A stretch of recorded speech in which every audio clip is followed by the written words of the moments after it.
I moved in 2006 to Brisbane from London. I grew up in Yorkshire, but I'd lived in London probably for about 2.5 years before I moved to Brisbane for the first time. What they call the CBD in Brisbane is really small. Brisbane is laid out exactly like it's a grid system, and the city itself is not very big, and it's a lot of very tall buildings, and it's all on the river.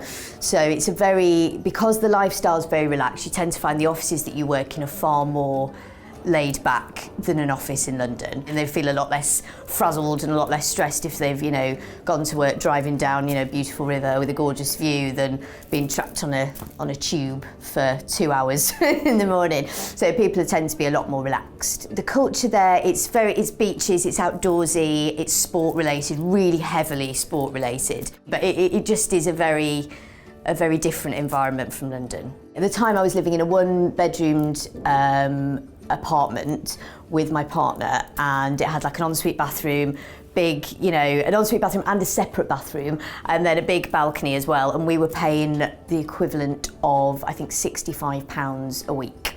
You didn't pay as much on rent, which was, a big, particularly when you're used to being from London, it's a really big saving. But then other things were far more expensive than it is in the UK for things like fresh fruit, fresh vegetables. So you wouldn't tend to shop at supermarkets, you'd always make the effort to go to farmers markets or go and buy locally, because going to the big supermarkets like Coles and Woolworths, they were just so expensive, and the food you got a lot of the time was really poor quality, so you'd try and get it at source rather than going to big supermarkets because it just wasn't really worth the money.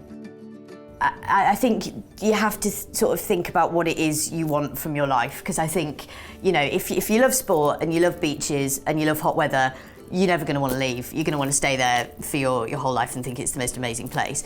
That doesn't suit everybody. People have different, ambitions and, dreams themselves, and I think depending on your personality type, it's not necessarily going to suit you. But it is, as a city, it's beautiful, and I can see why. I've got friends that that have gone out there and stayed there and love it and wouldn't want to be anywhere else. But it just, it's not for everybody.